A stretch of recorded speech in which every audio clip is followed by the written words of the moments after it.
Jamie, Fort Vancouver Library's experiential learning librarian. Today's maker project is a custom display box. Earth Day is April 22nd, and it's the 50th anniversary of Earth Day. And Earth Day is a time to celebrate the natural world, to see what we can do to reduce waste and recycle materials and repurpose things. Some things you can use pretty easily. So this is my dishwasher soap packet container, and when it was empty, I put all my markers and stuff in here. And it's been a really great container for that. But I thought today that I would make my own special container, specifically made for something that I want it to hold. I have a series of these little tiny figures, and I decided I wanted to make a nice little display box that they can go in. I want to make a series of 4 boxes because I have 4 figures, and then hook them all together so I have a nice little display case for my little figures. For today's maker project, you're going to need some core supplies. Scissors, a pencil, some adhesive. I think I'm mostly going to use just blue tape. If you have masking tape, that's also a really great supply. I might use a glue stick, we'll see. The figures that I want to build my box for. My favorite flat, flexible cardboard. If you're like me and you kind of stockpile a lot of your cereal box cardboard, it's really great to learn how to flatten out the cardboard so you can store it more compactly. Other people in your house don't get as angry if you make sure to keep your recycle pile clean. I'm going to build boxes for these little figures, and these 2 are identical, so I can build one for them and it'll be the same. This one's my biggest, my tallest one. This one's probably my widest. If I make identical boxes, they're tall enough for this guy and wide enough for this one. What I'm going to do is this is going to be my existing edge, right? And this will be my side of my box. So I'm going to put the top of my character right up to the edge of the fold. And then I'm just going to mark with my pencil where the feet are. My boba is wider than the jam though. So if I put the tip of the straw where this edge is, the feet meet the same place that the jam did, but the racket on my boba is way out here. And his hand is just a little bit outside of where the jam was. To fit this one, kind of has to be like this. So if you just draw lines at the edge of where your characters are, you can get kind of a nice rough shape. Since I don't have a ruler to just measure this out and then measure it out and mark it on my cardboard, and I don't want to cut this piece off because I want to leave it because I like this edge here. It'll make it easier to make my box.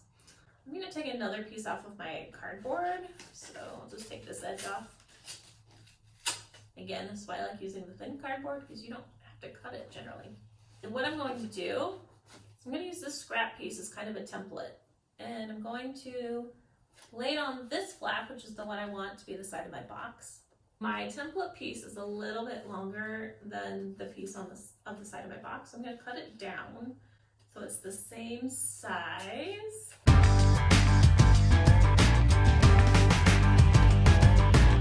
I have my rough box drawn that I know will fit all my characters. I have my scrap piece of cardboard that I know is now the same width as this piece. So if I lay it along this outside line here, is that to kind of draw this out.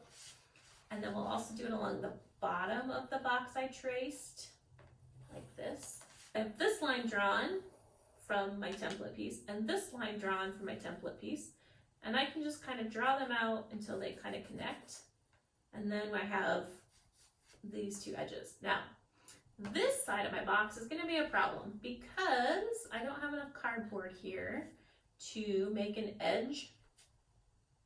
So I'm just going to make a patch piece of cardboard to add on this side, and that will be fine. The outside line is the line I cut.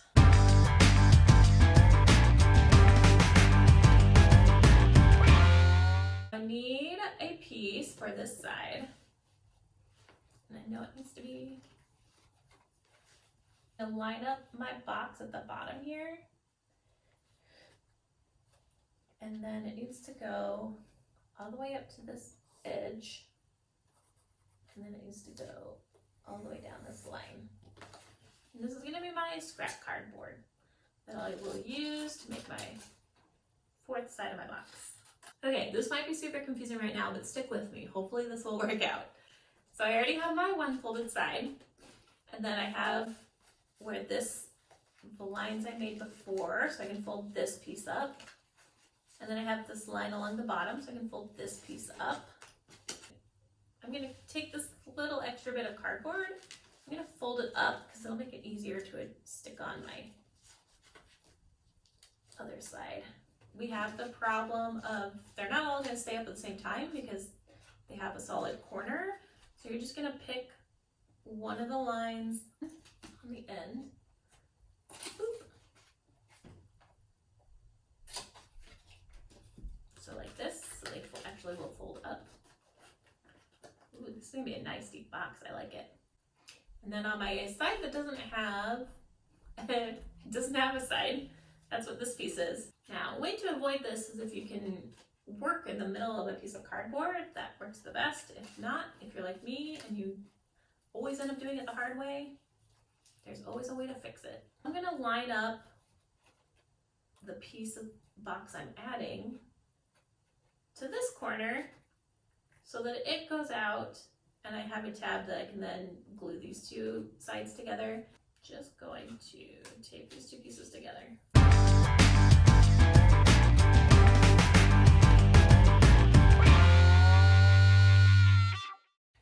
And fold this piece in.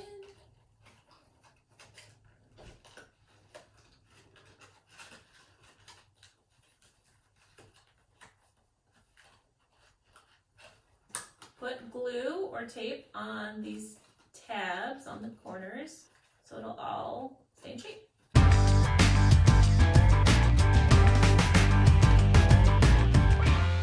Now that we have one that's created correctly, we can use this as a template to make others.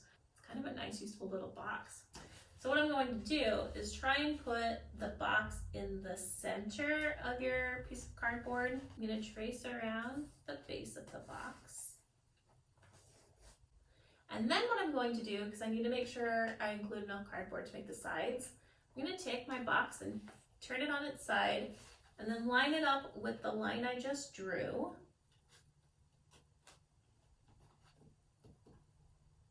And mark out where the edge of the box is.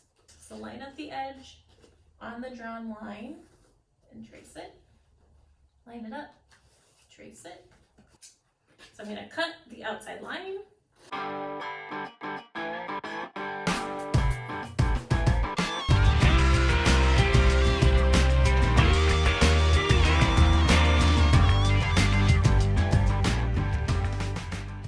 just going to use this piece of cardboard to cut, this is another box. I need to cut 2 more boxes out, so I have 4 total. And then I'll just draw out.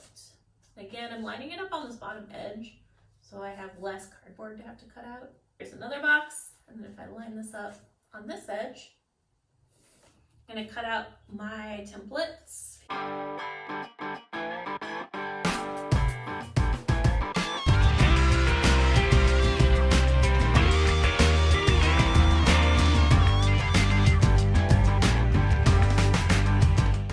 Now I have 3 more basic squarish shapes.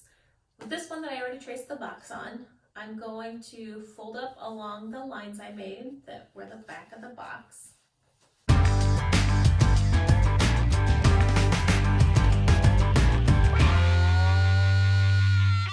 And then to make our edges actually meet, we're going to cut again into one side to make a notch in the corner.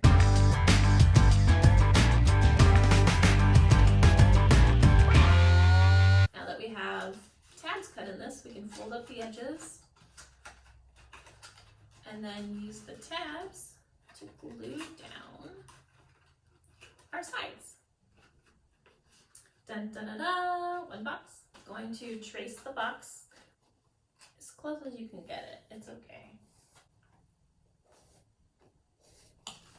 And the same thing on this one.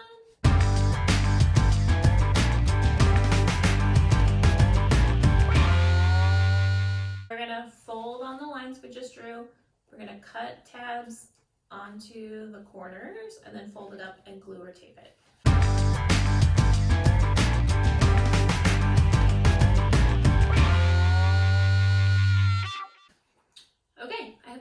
boxes. From here you have a lot of options. You can definitely decorate the inside of your box with crayons or markers or colored pencils, paint, whatever you have. You can also decorate the outside of the box with the same coloring supplies, or you can put paper on the outside of it. I also think what I'm going to do with my boxes, because I'm going to put these kind of on display, I'm going to make them scenes inside their box, but I'm also going to use my tape and tape them together so they have this cool little like 4-box configuration. I can't hold them all together. We're going to do it this way. So they'll have a nice 4-box configuration like this. And then I can put them on my nightstand or my bookcase or whatever I've got and have them on display and have a nice place to keep them too, so they're not always getting knocked around and fall over the place. We hope to see you at the library soon. Until then, the library's website has a lot of great resources. www.fvrl.org. See ya!